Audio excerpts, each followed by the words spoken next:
अस्सलाम वालेकुम। मैं शमशेर ज्योतिषी। तो दोस्तों, आज मैं एक आपके लिए वीडियो लेकर आया हूँ। आज हम इस कुंडली के बारे में आपसे कुछ डिस्कस करेंगे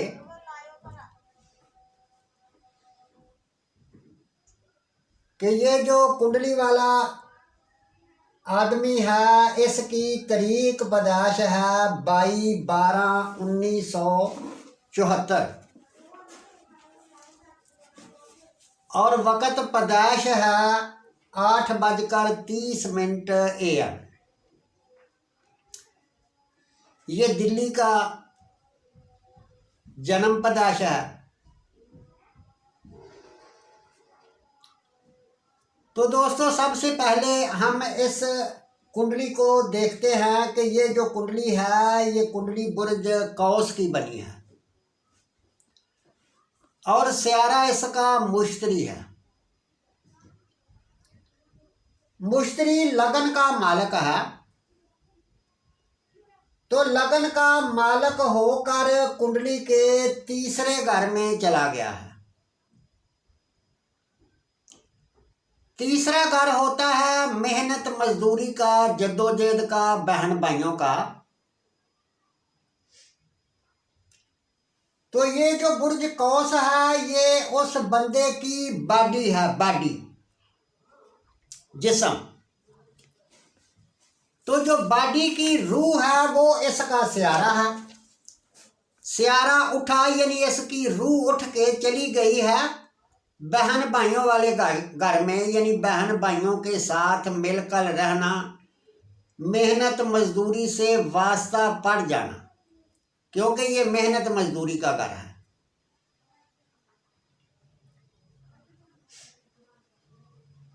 तो इसके बाद हम कुंडली के दूसरे घर को देखेंगे कि दूसरा घर जो है, ये खानदान, रुपया, पैसा से तल्लक रखता है। तो दूसरा घर बुर्ज जद्दी है दूसरे घर का, और तीसरे घर बुर्ज दिल्लू का। दोनों घरों का जो सटार है वो है जोहल। तो जोहल कुंडली के 7वें घर में बैठ गया है, बुर्ज जोजा में।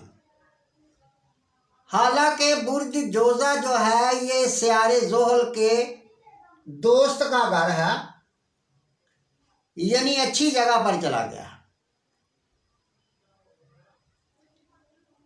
पर जोहल हमेशा 7वें घर में अच्छा नहीं माना जाता, यानी 7वें घर में जोहल जो है ये शादीशुदा जिंदगी में रुकावट डालेगा, लेट करवा देगा।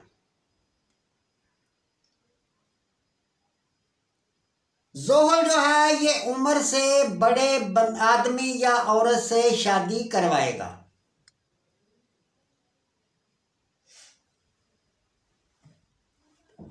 तो इस बंदे का सवाल जो था, ये सवाल इसका शादी से मतलका और काम से मतलका था कि मेरा काम अच्छी तरह नहीं चल रहा। तो काम का जो घर होता है वो 10वां घर है, और 7वां घर जो होता है ये रोजमर्रा के कामों का घर होता है। होता ये भी काम से है, मगर ये रोजमर्रा जो हम रोज कमाते हैं ये उसको जाहिर करता है। बीवी को जाहिर करता है, शराकतदारी को जाहिर करता है। 10वां घर इज्जत, शोहरत और रोजगार को जाहिर करता है। तो अब हम इन दोनों घरों का सटार देखेंगे कि 7वां घर बुर्ज जोजा है, इसका सटार अतारद, और 10वां घर बुर्ज सुमला है, इसका सटार भी अतारद है। तो अतारद जो है ये कुंडली के पहले घर में चला गया है, बुर्ज कौस में। तो बुर्ज कौस में स्यारा, अतारद, शमश भी उधर है। शमश 6 डिग्री का है और मरकरी जो है ये 7 डिग्री का है। तो सन जो 6 डिग्री का है, मरकरी को उसने अस्त कर दिया है, क्योंकि मरकरी 12 डिग्री के फासले पर अगर होता तो फिर अस्त ना होता, गरूब ना होता। अब सिर्फ 1 डिग्री का फासला है। 1 डिग्री के फासले की वजह से मरकरी को सन ने गरूब कर दिया है। यानी कोई भी सियारा जब गरूब हो जाता है तो फिर अंधेरा हो जाता है। जब अंधेरा हो जाता है तो फिर समझ लो कि कोई चीज़ नज़र नहीं आती। यानी बंदा जो होता है उसकी आंखों के सामने वो जिधर भी जाता है अंधेरा ही अंधेरा होता है, यानी रोशनी नहीं नज़र आती। यानी उसका काम काज का जैसे मालिक है तो काम काज चलने के चांस बहुत मुश्किल होते हैं।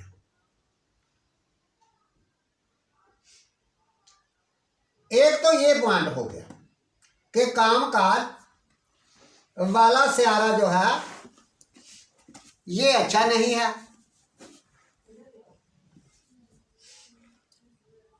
तो अब हम देखते हैं कि कुंडली का जो रिजल्ट देता है घर, यानी इस 11वें घर को रिजल्ट से लेते हैं भाई जो बंदा जिंदगी में काम करता है, जद्दोजहद करता है, तो उसका लाभ यानी रिजल्ट क्या मिलेगा। तो ये जो लाभ वाला घर है ये बुर्ज मीज़ान और सियारा इसका ज़ोहरा है, यानी वीनस। वीनस कुंडली के 11वें घर का और 6ठे घर का मालक है। यानी इस कुंडली में मारक स्टार है और वीनस और मुश्तरी दोनों स्टार आपस में दुश्मनी रखते हैं। तो इसका मतलब ये हुआ कि ये जो स्टार है ये वीनस पहले घर में चला गया, अपने दुश्मन के घर में चला गया। तो दुश्मन के घर में जाने की वजह से यानी ये जो लाभ रिजल्ट है इसमें कमी पैदा कर देगा, ये नहीं देगा।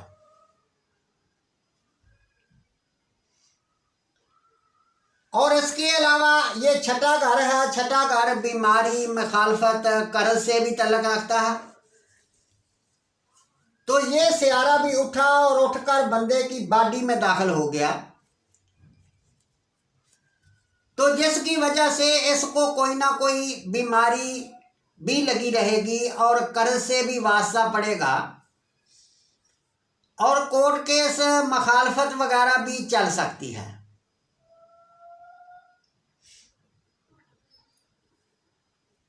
तो इसी तरह हम देखते हैं कुंडली के 5वें घर को। तो 5वां घर इसका औलाद का, तालीम का, मन का और मैदे का है। तो 5वें घर का मालक और 12वें घर का मालक, ये दोनों घरों का मालक सियारा मरीख है,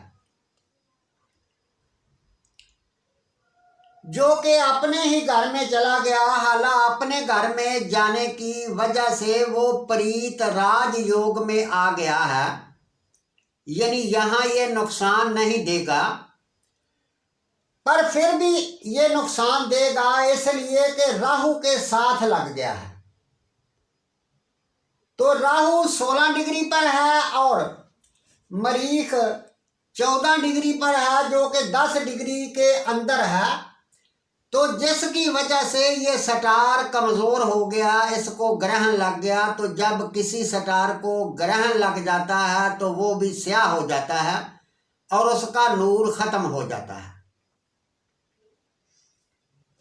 तो जिसकी वजह से औलाद में प्रॉब्लम देगा, तालीम में प्रॉब्लम देगा, मैदे में कोई ना कोई फॉल्ट बनाएगा और मन खराब करेगा। जो भी बंदा प्लान बनाएगा उन प्लानों में भी मुश्किलात पैदा करेगा या वो प्लान ठीक तरह कर नहीं पाएगा।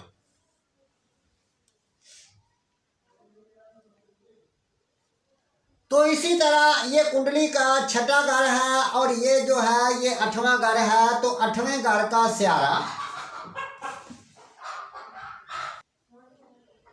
तो इसी तरह ये कुंडली का 8वां घर है। तो 8वां घर टेंशन का होता है, परेशानी का होता है, मौत का होता है और लंबी बीमारी का भी 8वां घर होता है। एक्सीडेंट, कैद वगैरह भी 8वें घर से देखी जाती है। तो 8वें घर का जो स्यारा है, 8वां घर बुर्ज सरतान है और 8वें घर का स्यारा मून कमर जो है ये कुंडली के चौथे घर बुर्ज हौत में चला गया है। यानी मारक स्यारा होकर कुंडली के चौथे घर में चला गया। हालांकि कुछ किताबों में यूं भी लिखा मैंने पढ़ा है कि अगर किसी कुंडली में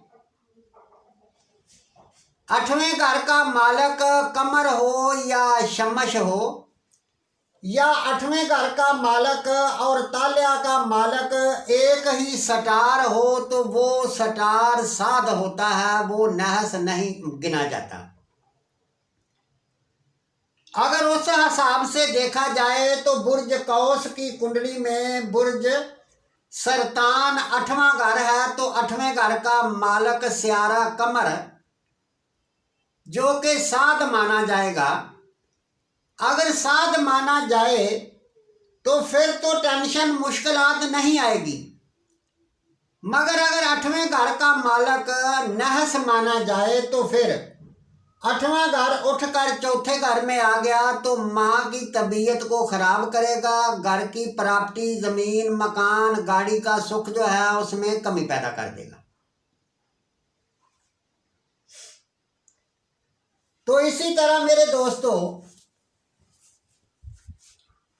जब भी कुंडली देखी जाती है तो कुंडली में ये भी देखना चाहिए कि ये जाविये, नजरें जिसको बोलते हैं, जैसे कि स्यारा जोहल कुंडली के 7वें घर में बैठा हुआ है और ये स्यारा जोहल जो है इस कुंडली में मारक सटार है। यानी ये दूसरे घर का मालक है। दूसरे घर का और 7वें घर का मालक जो होता है इसको मार्किश कहते हैं। मार्किश इसलिए कहते हैं कि ये जो दोनों घर होते हैं ये जिंदगी में जब भी इनका दौर या दिशा चलती है तो अगर जिंदगी का पहला हिस्सा हो यानी 40-45 से नीचे वाला हिस्सा हो तो फिर ये बंदे को तकरीबन सिर्फ 10% मौत देते हैं और 90% सिर्फ नुकसान करवाते हैं, जिस्मानी नुकसान या रुपये का नुकसान, और 10% मौत भी दे देते हैं। और अगर बंदे की उम्र जो है ये तकरीबन 40-45 से ऊपर चली जाए तो फिर जब दूसरे घर का या 7वें घर का दौर चलेगा, दिशा चलेगी, अंतर दिशा या परंतर दिशा या महादिशा, और उसमें स्यारे यानी 8वें घर के मालक की दिशा चलेगी तो फिर बंदे को मौत आ जाएगी। और स्यारा जोहल जो है ये यहाँ बैठा 7वें घर में, एक तो 7वें घर में थोड़ी मुश्किलात इल्तवा डाल रहा है, दूसरे नंबर पर स्यारा जोहल कुंडली के 9वें घर को तीसरी नजर से देख भी रहा है। तो 9वां घर बाप से तल्लक रखता है तो इसका मतलब ये हुआ कि बाप के साथ सोच विचार नहीं मिलेगी। बाप और बेटा दोनों एक छत के नीचे नहीं रह सकते। और इसके अलावा बंदा बरूने मुल्क अगर जाएगा तो बरूने मुल्क से भी कुछ खास फायदा हासिल नहीं होगा। तो इसी तरह जब हमने देखा कि कुंडली के 9वें घर का मालक ताल्या में पड़ा हुआ है तो ताल्या से वो जोहल को देख रहा है और जोहल उसको देख रहा है, यानी ये दोनों सितारों में आपस में नजर मुकाबला भी है। तो जिसका मतलब ये हुआ कि ये वाकया ही बाप और बेटे की नहीं बनेगी, बल्कि बाप बेटा एक छत के नीचे नहीं रह सकते। और अगर सियारे जोहल का और मरीख का आपस में जाविया हो तो फिर बंदे को हड्डियों से मतलका भी कोई ना कोई प्रॉब्लम बनती है, हड्डी का टूट जाना या हड्डी के ऊपर चोट लग जाना। तो इसी तरह जैसे कि सियारा मरीख यहां बैठा हुआ है राहु के साथ, तो सियारा मरीख जो है ये कुंडली के ये यहां भी बैठता है, इसका काम होता है जलाना, खत्म करना, या जिस घर को देख रहा हो। जैसे ऐसे समझ लो कि ये कुंडली के 12वें घर में चला गया तो 12वें घर को जलाएगा, यानी जो खर्च हैं उनको जलाएगा, यानी खर्च नहीं होने देगा, अस्पताल में नहीं जाने देगा, या इस तरह की चीजें जो हैं उनको जलाएगा। 12वें घर का जो नुकसान होना था वो उससे बचाएगा। तो इसी तरह मरीख जो है 1 2 3 4 और चौथी नजर मुश्तरी के ऊपर डाल रहा है। तो मुश्तरी के ऊपर डालने की वजह से, यानी मुश्तरी एक मेल सटार है, मजक्कर सटार है, और मजक्कर ही बुर्ज में बैठा हुआ है और लगन का भी मालिक है। यानी अगर लगन का मालिक है तो मुश्तरी इधर अच्छा बैठा हुआ है तो मजक्कर सटार है। इसका मतलब ये हुआ कि ये जो कुंडली वाला आदमी है इससे छोटा इसका भाई होगा, मगर उसके ऊपर मरीख नजर भी डाल रहा है। यानी मरीख के नजर डालने से, मरीख एक मजक्कर सटार है मरीख भी, मगर मरीख जलाएगा, खत्म करेगा। तो मरीख भाई को मार भी सकता है, खत्म भी कर सकता है। अगर बिल वक्त भाई मरेगा नहीं तो फिर ऐसे समझ लो कि मरीख भाई बहनों में, यानी भाइयों में खासकर, यानी ये इख्तलाफात पैदा करवाएगा, या उनके साथ यानी वो इकट्ठे रह नहीं सकेंगे, या उनका आपस में बनेगी नहीं। तो इसी तरह मरीख जो है ये कुंडली के 7वें घर को भी, 6ठे घर को भी देखेगा तो 6ठे घर से मखालफत को दूर करेगा, कर्ज को दूर करेगा, कोर्ट केस वगैरह दूर करेगा। और यही वो 8वीं नजर जो है फिर आ गई कुंडली के 7वें घर पर। तो 7वें घर में पहले से जोहल बैठा हुआ है जो कि मार्केश सटार होकर बैठा हुआ है, जो कि शादीशुदा जिंदगी में परेशानी, टेंशन, इल्तवा वगैरह डाल रहा है। और ऊपर से मरीख जो है ये भी इधर देख रहा है, यानी मांगली है ये बंदा। तो अगर बंदा मांगली है, मरीख देख रहा है, तो मरीख का काम जलाना है, मामलात को खत्म करना। यानी ये बीवी को खत्म भी कर सकता है, मार भी सकता है। अगर मारेगा नहीं तो फिर इख्तलाफात, लड़ाई झगड़े, मारपीट ये होती रहेगी, क्योंकि इसका जो जाती सटार है कुंडली का 7वें घर का जो मालिक जाती सटार है वो मरकरी है। तो मरकरी जो है वो भी गरूब हुआ है, यानी एक तो जोहल का फाल्ट आ गया, ऊपर से मरीख का फाल्ट आ गया, फिर मरकरी जो कुंडली के इस घर का मालिक है उसका फाल्ट आ गया। और उसके बाद ये है कि ये कुंडली एक मर्द की कुंडली है। तो मर्द की कुंडली में सियारा वीनस जो होता है ये कारक होता है शादी का। तो जब हमने वीनस देखा तो वीनस 11वें घर का और छठे घर का मालक होकर बुर्ज कौस यानी मुश्तरी के घर में बैठा हुआ है, अपने दुश्मन के घर में बैठा हुआ है। तो इसका मतलब ये हुआ कि वीनस भी ठीक नहीं, यानी ये 3 से 4 मामले हमें नजर आए इस कुंडली में पे इसकी शादीशुदा जिंदगी, शादी तो इसकी होगी मगर शादीशुदा जिंदगी जो है उसमें शादी का सुख जो है वो नहीं मिलेगा। क्योंकि अगर खाली एक ही स्टार यानी वीनस ही खराब हो फिर भी शादी का सुख नहीं मिलता, बल्कि 1 से 2 शादियां हो जाती हैं। अगर 7वें घर का मालक खराब हो तो फिर भी शादी का सुख नहीं मिलता, फिर भी 1 से 2 शादियां भी हो सकती हैं। अगर कोई बुरा स्टार 7वें घर में बैठा हो तो फिर भी शादी का सुख नहीं मिलता जो कि बैठा हुआ है। अगर कोई बुरा स्टार होकर 7वें घर को देख रहा हो तो फिर भी ऐसा होता है। तो इसका मतलब ये हुआ कि इसका रोजमर्रा का जो काम है उसमें भी मामला आएगा और शादीशुदा जिंदगी में भी मामला आएगा। तो इसी तरह मेरे दोस्तों हमारा मकसद है कि हम छोटी छोटी वीडियो बनाकर आपको कुछ सिखाने की, कुछ प्रैक्टिकल बताने की कोशिश करें कि आप कुछ समझ सकें, कुछ नजूम के बारे में कुछ जान सकें। अगर फिर भी आपकी बात समझ में नहीं आती तो आप कमेंट करके भी पूछ सकते हैं। तो इसके साथ ही दोस्तों इजाज़त चाहते हैं, दोबारा अगली वीडियो के साथ फिर मिलेंगे।